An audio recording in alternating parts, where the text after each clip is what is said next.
Программа «Якутия Лайв», с вами Ирина Ефимова. Все мы прекрасно видим и знаем, какую нагрузку испытывает система здравоохранения последние 2 года. Из-за борьбы с коронавирусной инфекцией медики из красной зоны бывают дома редко, видят родных редко. Бригады скорой помощи максимально усилены, работа ведется буквально круглыми сутками. Специалисты рассматривают сложные случаи и на все, можно сказать, 200% используют свои знания и умения, чтобы спасать жизни, восстанавливать здоровье и качественно выполнять свои обязанности. Новая волна штамма омикрон, накрывшая всю страну и в том числе и нашу республику, дает понять, что здоровье нужно максимально беречь, и от болезни, увы, никто не застрахован. Главное, что требуется сегодня от нас, пациентов, это запастись терпением и с пониманием относиться к тем, кто нам помогает, к врачам, к медсестрам, к младшему медицинскому персоналу. О том, как сегодня организована работа в системе здравоохранения, мы поговорим с моей сегодняшней гостьей, министром здравоохранения Республики Саха-Якутия Леной Афанасьевой. Добрый вечер, Лена Николаевна. Добрый вечер. Ну, сегодня вы у меня в гостях в качестве министра в первый раз, поэтому я вас даже могу поздравить от себя с назначением на должность. Желаю успехов в вашем деле, уверена, что все получится. Благодарю. Вот, давайте начнем с вопроса о том, какая работа ведется в части перестройки системы здравоохранения, потому что мы об этом говорили, и вот год здоровья, который у нас завершился, говорили о том, что вот нужно здравоохранение нам перезагружать, перестраивать, модернизировать. Вот как? Ну, сразу хочу сказать о том, что вот весь мир в течение 2 лет живет в особых условиях. И, конечно же, в этих особых условиях буквально за 2 года мгновенно перестроилась наука медицинская, перестроилась промышленность в ту сторону, когда нужно было проводить и делать те моменты для диагностики, для того, чтобы выработать те же самые вакцины. Да? Ну а то, что касается практического здравоохранения, то здравоохранение всего мира, оно полностью перестроилось. То, что касается российского здравоохранения, это, конечно же, мы видим, насколько быстро, мобильно перестраивается российское здравоохранение. И при этом, наверное, российское здравоохранение перестраивается, не буду тут, наверное, субъективно, а уже буду объективно говорить, перестраивается достаточно мобильно и грамотно. И то же самое происходит в нашем регионе, поскольку мы видим, что те волны, которые были, они не похожи одна на другую, совершенно все по-другому. Даже эта волна, которая вот вызвана штаммом омикрон, она совершенно другая, и совершенно другой упор делается при оказании медицинской помощи для того, чтобы нашу систему здравоохранения, чтобы она была, ну, во всяком случае, выстояла. Да? Мы видим, что очень большой упор делается, все-таки нагрузка очень большая на первичное звено. Если предыдущие штаммы делали огромную нагрузку на стационарное звено, то здесь, конечно, на первичную медико-санитарную помощь. И львиная доля все-таки идет именно в этом направлении. Это связано с тем, что действительно меньше процент госпитализации, то есть случаев тяжелых при омикроне, чем при предыдущих штаммах, да? Можно так сказать? На сегодняшний день, вот уже учитывая опыт других стран мира, мы видим, что омикрон достаточно контагиозный, он очень заразен, то есть практически в 7-10 раз заразнее предыдущих штаммов. Но вот на сегодняшний день мы видим, что более легкое течение, поскольку поражает верхние дыхательные пути, крайне редко бывает пневмония, но вот на сегодняшний день еще циркулирует штамм Дельта, который тоже вызывает, кстати, пневмонию и как раз те же самые госпитализации. Да? Но на самом деле вот та ситуация, которая сейчас есть у нас в республике, мы видим, что у нас очень, ежедневно у нас увеличивается количество вновь выявленных случаев, да? И мы видим, что это все-таки связано с тем штаммом, который является очень заразным.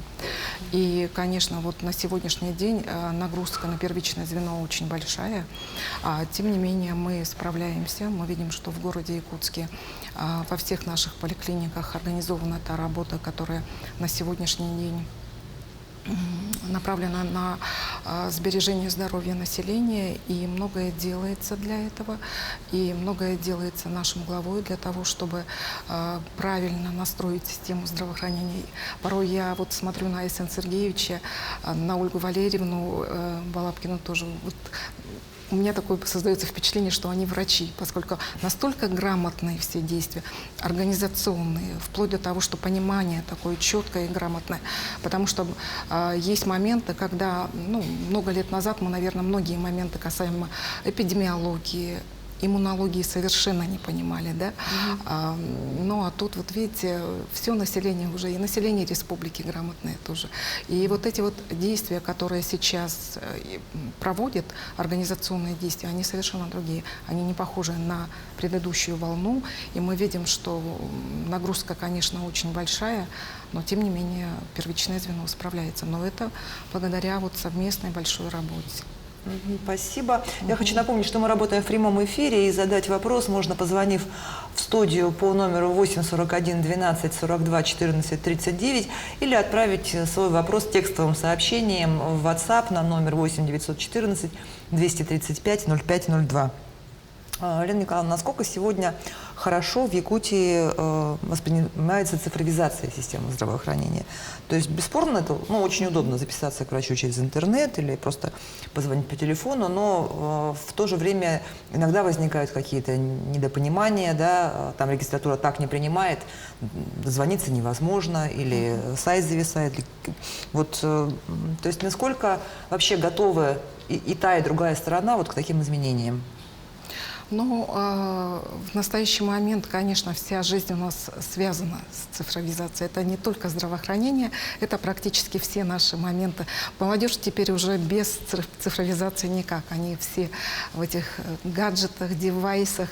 А то, что касается более старшего поколения, то мы же тоже видим, как наши родители, они просыпаются утром, и они уже в WhatsApp, да, в мессенджере, то есть они практически очень четко этим занимаются, и, ну, в смысле, смотрят, общаются, и даже общение из Якутска с другим районом республики, да, вот тоже по WhatsApp достаточно быстро все новости распространяются.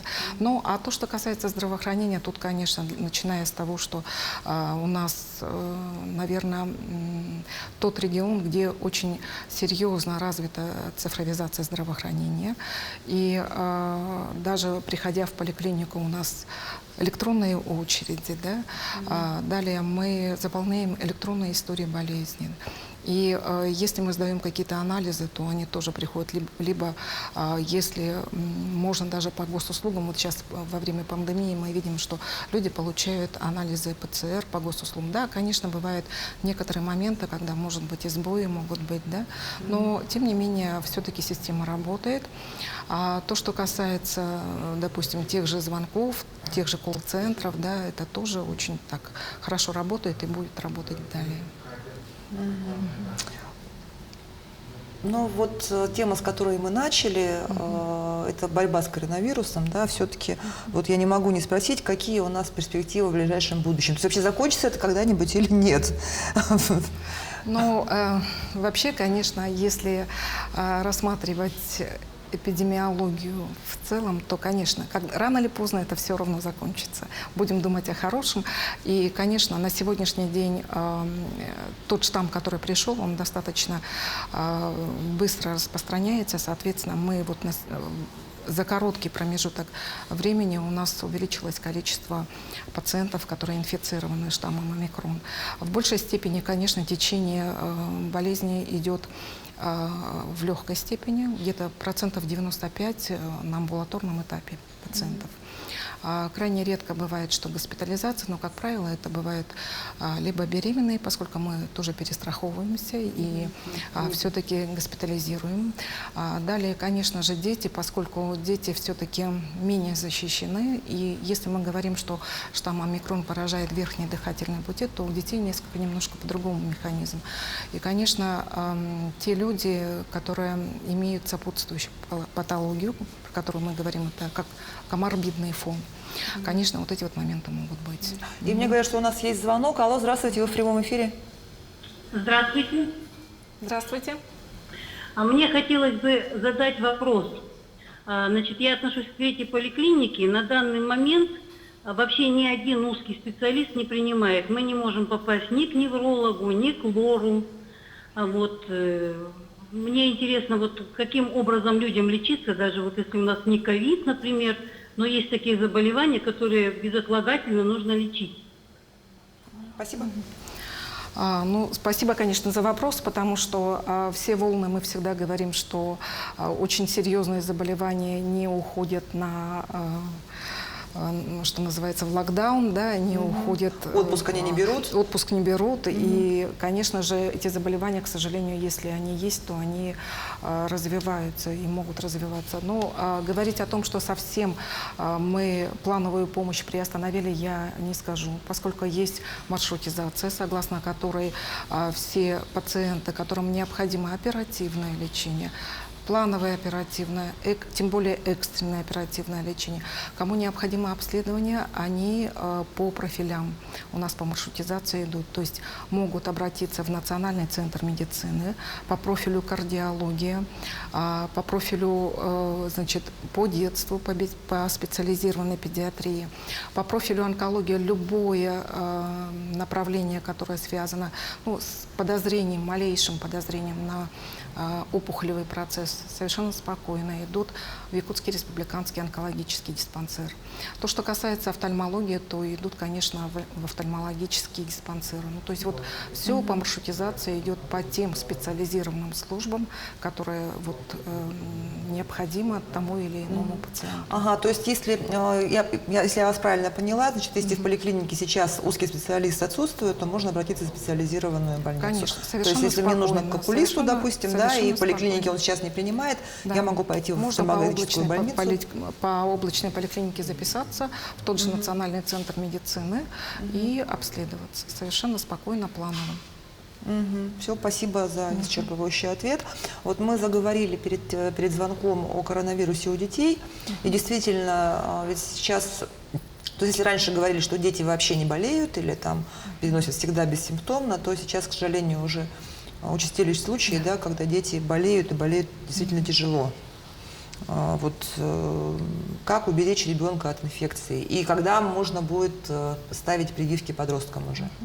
Ну, вот к нашему счастью, прививки эти есть, они разработаны и уже в промышленном масштабе уже внедряются. Да. В нашей республике мы на прошлой неделе получили подростковую вакцину, которую мы можем иммунизировать подростков с 12 до 17 лет включительно. При этом это, конечно, очень сугубо добровольно.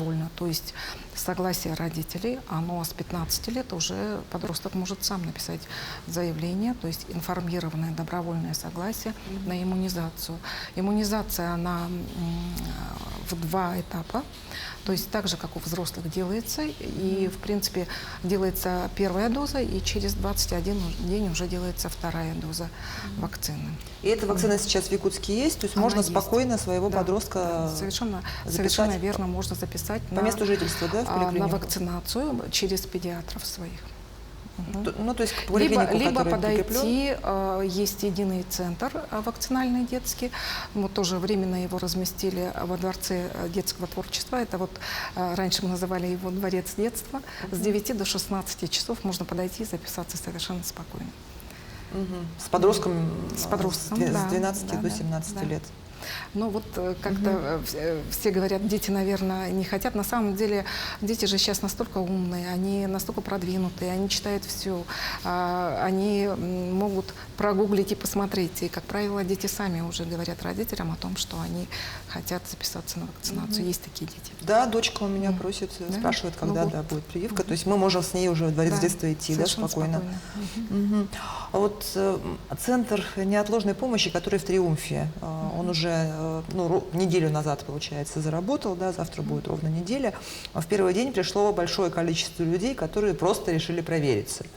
Вот давайте еще раз напомним, в каких случаях нужно все-таки идти Да, вот, во-первых, вот это настолько грамотное решение было, да, глава республики перед нами поставил эту задачу для того, чтобы мы в кратчайшие сроки развернули такой центр, временный центр неотложной помощи пациентам с признаками острого респираторного заболевания.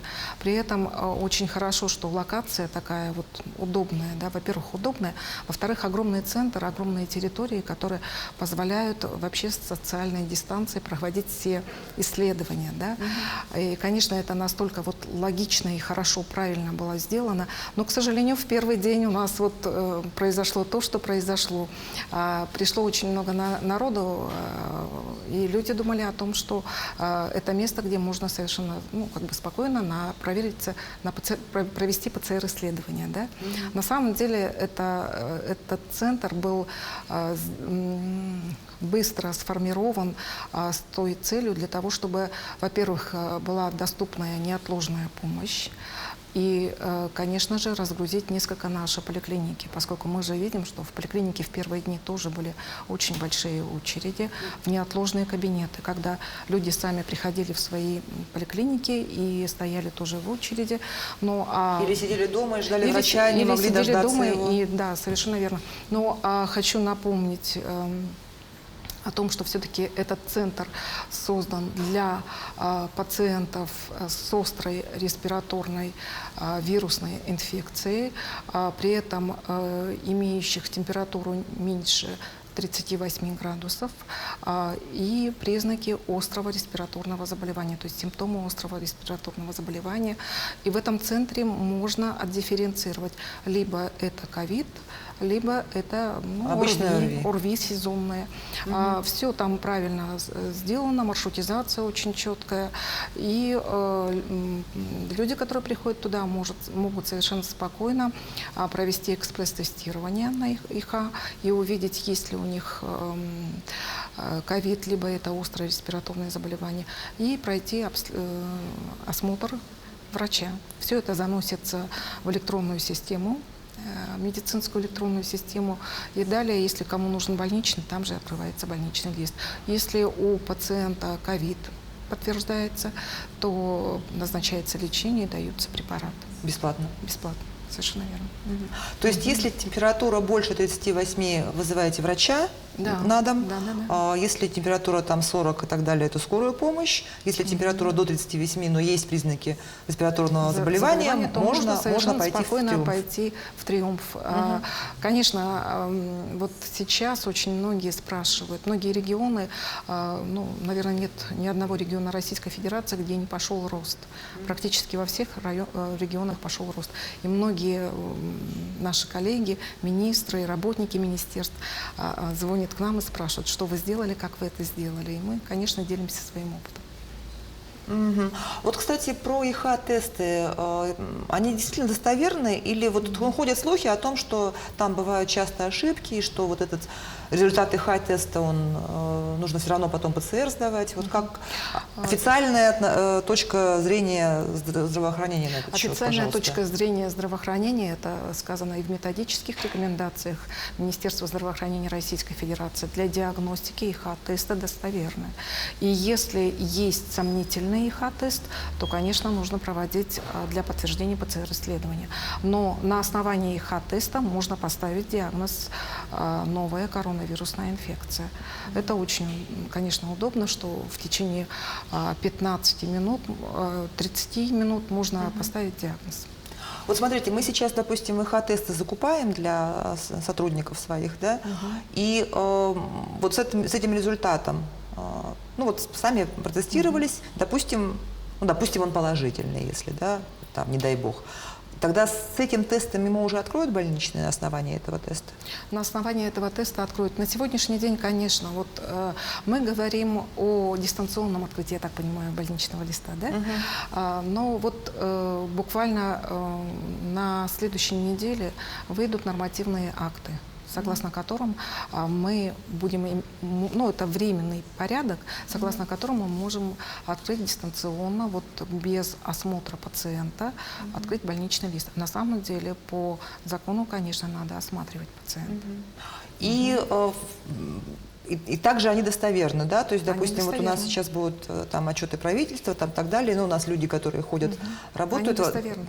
Но Их единственное- теста тоже достаточно будет для того, чтобы понять, что они не больны коронавирусной Да, инфекцией. совершенно верно. Конечно, бывают вопросы, когда говорят о том, что вот я посмотрела, даже вот буквально недавно я прочитала такое, значит, меня обследовали в «Триумфе», там все было отрицательно, а через несколько дней я сам куда-то сходил и обследовался, а там положительно. Но еще раз хочу сказать, что данный штамм, он крайне контагиозный. Прямо с момента контакта человек уже может быть заразен.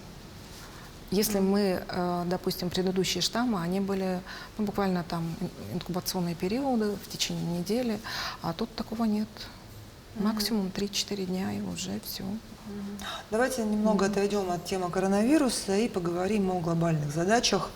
Я сейчас имею в виду строительство онкологического и кардиологического диспансера долгожданного.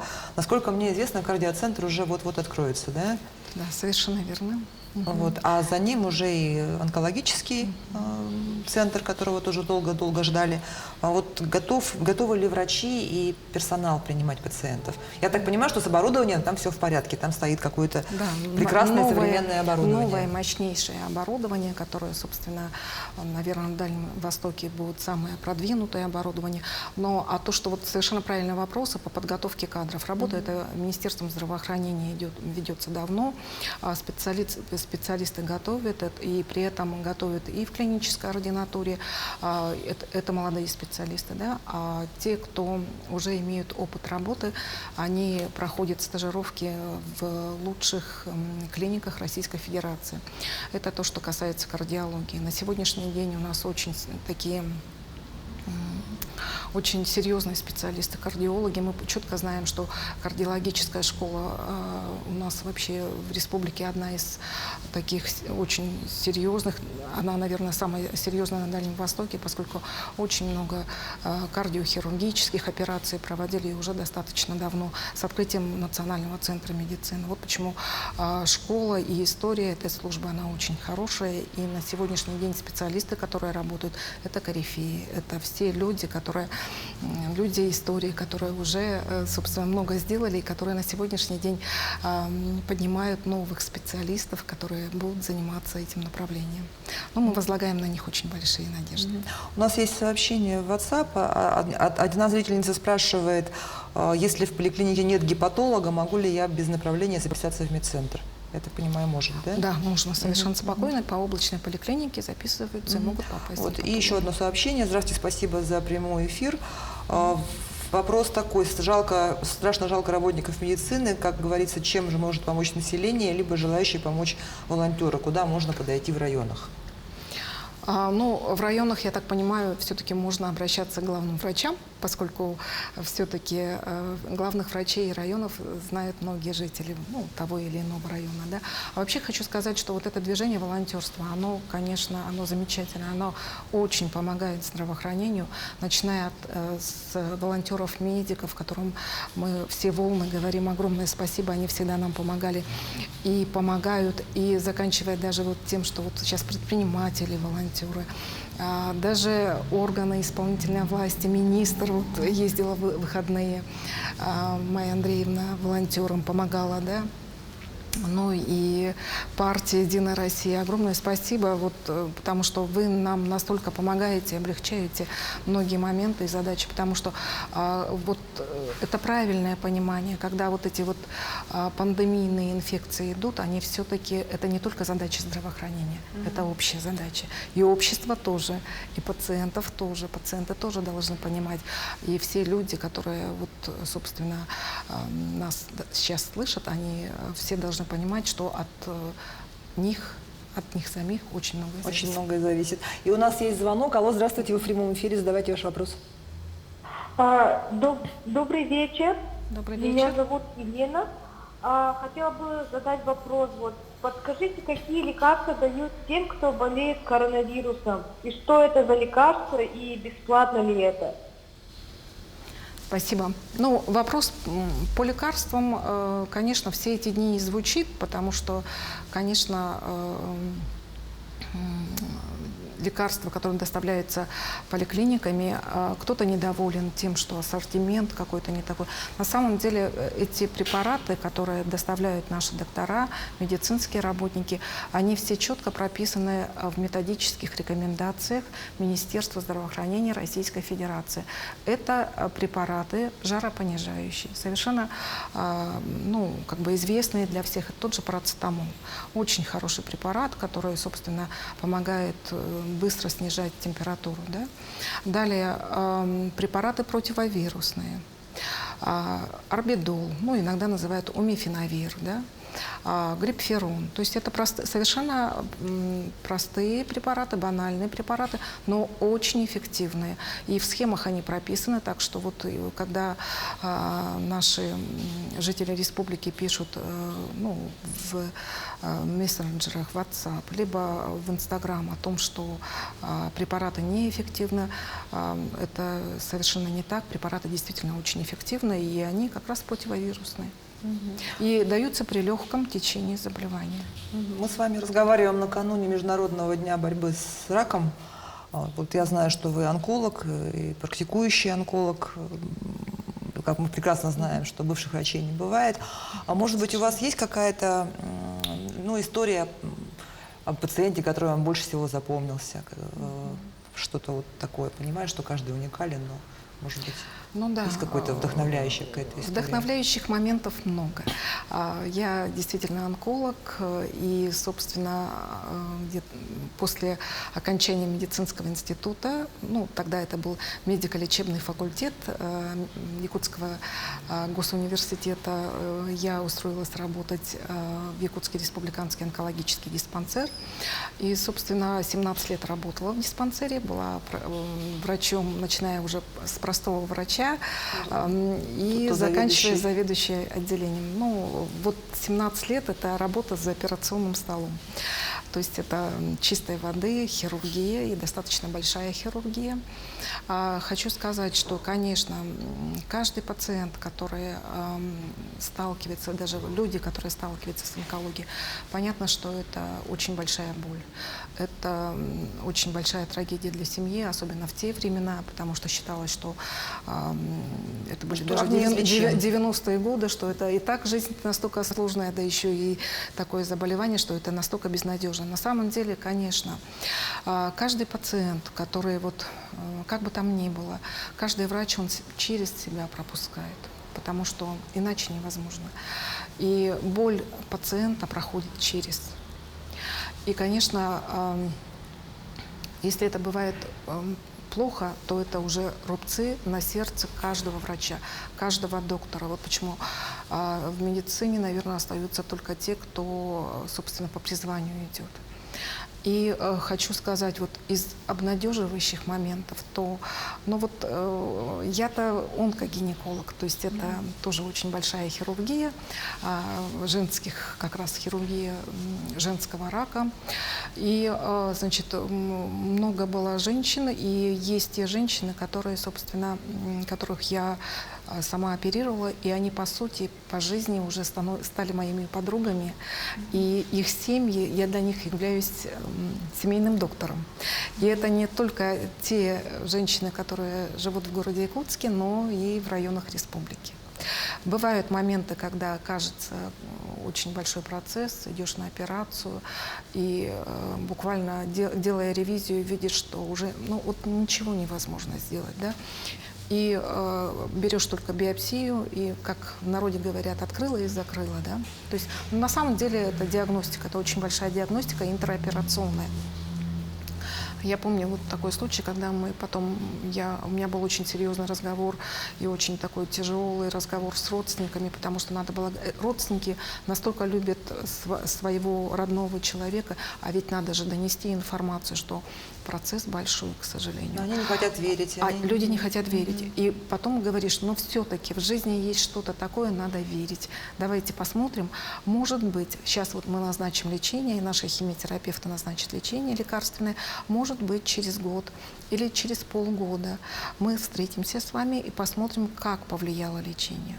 И в данном случае ведь лечение повлияло, и через год мы взяли на операцию нашу, вот, ну, она уже моя подруга была уже на тот период, и посмотрели, и практически настолько все вот гладко, идеально, и прооперировали, собственно, вот это чудеса комплексного лечения, потому что онкология это не только операции, это мощное лекарственное лечение. А на сегодняшний день оно настолько продвинуто, потому что подбор лечения идет по мутации генов. То есть оно идет на уровне иммуногистохимии. Да? То есть можно подобрать уже лечение, таргетные препараты, иммунопрепараты, и эффекты бывают очень хорошие.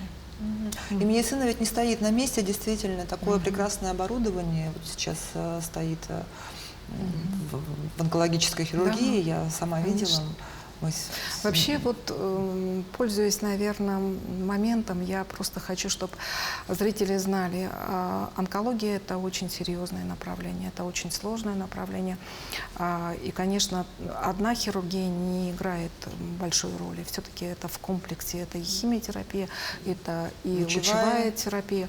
А то, что касается развития нашей онкологической службы, вы, наверное, четко помните, что 30 лет мы жили на Свердлова 3, дробь 2, в страшном здании. В страшном здании, которое вообще не приспособлено никоим образом под медицинское учреждение, КПДшка, узкие коридоры. И когда наши хирурги, даже я сама на тот период, тогда я была маленькая, худенькая, наверное, в 2 раза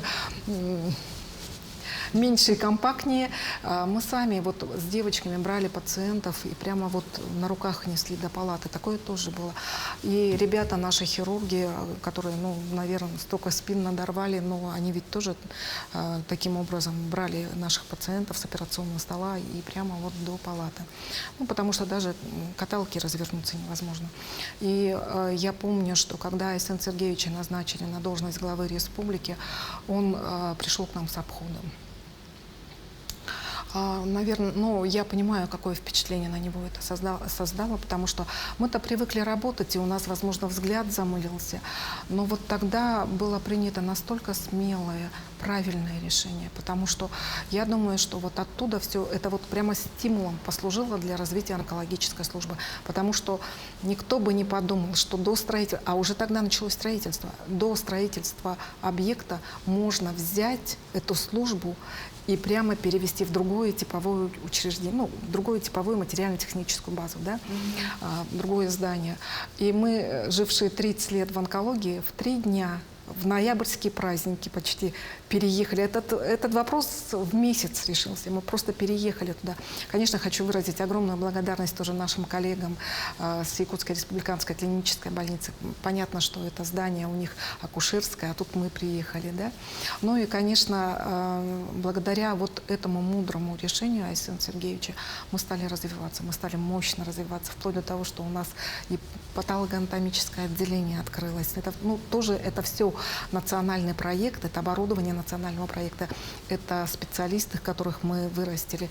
Вот представьте себе, практически 1000 онлайн-консультаций на том оборудовании, которое есть с Санкт-Петербургом. Вот материал гистологический, и прямо в этот же момент мы можем прям проконсультировать с Санкт-Петербургом. Вот на сегодняшний день эти возможности есть. Ведущие национальные медицинские исследовательские институты онкологии могут нас проконсультировать, вплоть до зарубежных институтов. И, конечно, обучение специалистов тоже, это тоже благодаря главе Айсену Сергеевичу, который дал возможность выучить наших специалистов в ведущих мировых центрах Японии, Кореи. Ну и в Америке тоже учились наши специалисты. Так что вот на сегодняшний день это онкология, это, можно сказать, как маленький центр компетенции, потому что врачи там, они идут уже как эксперты для Дальнего Востока.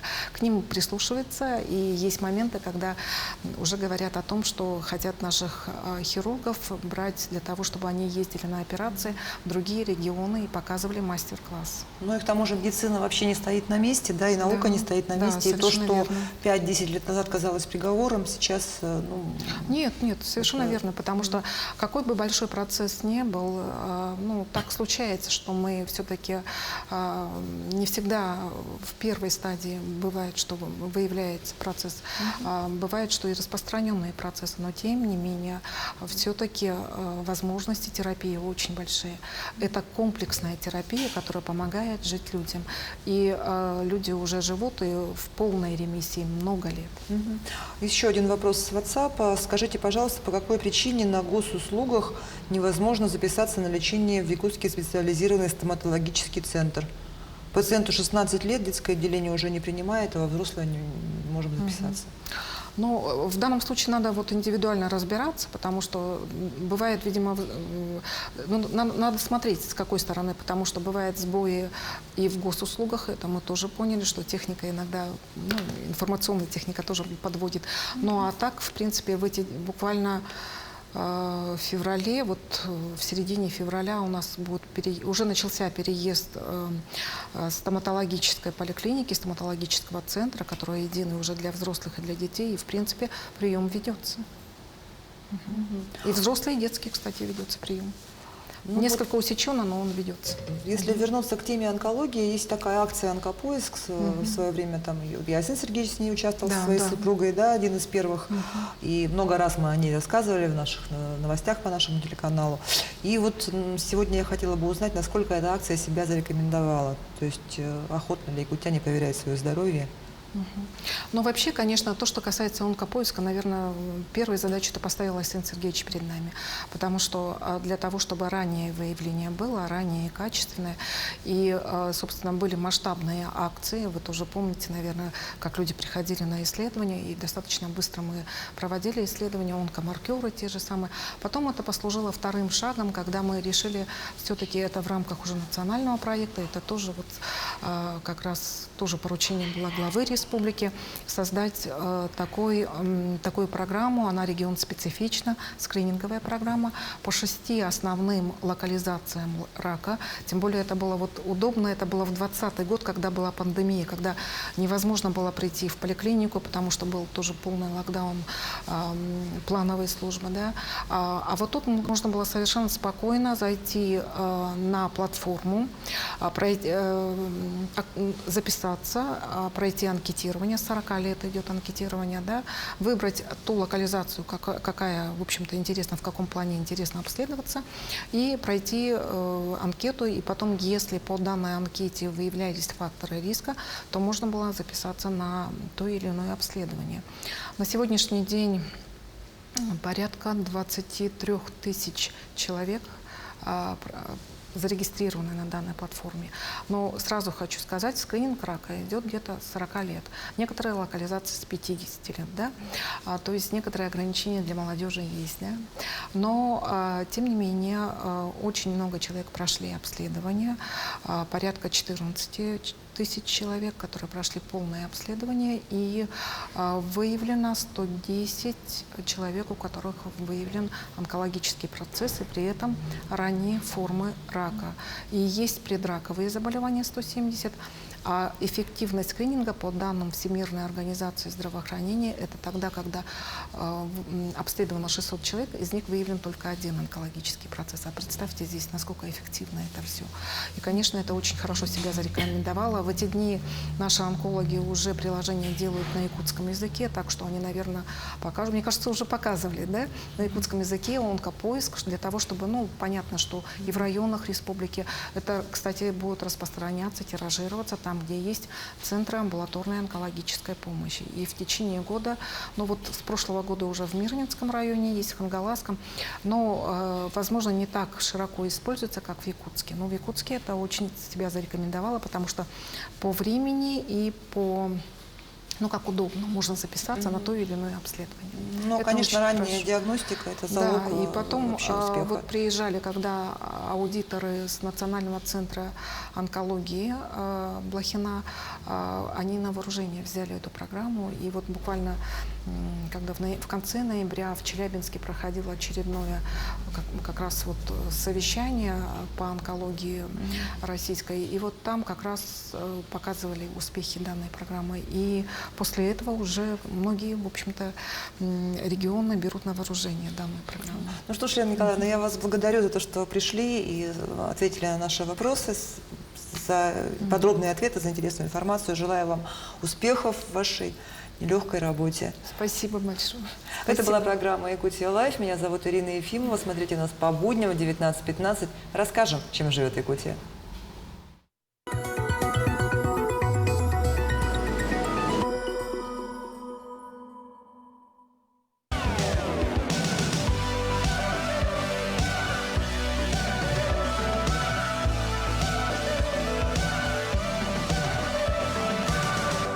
Джинса с нами теплее.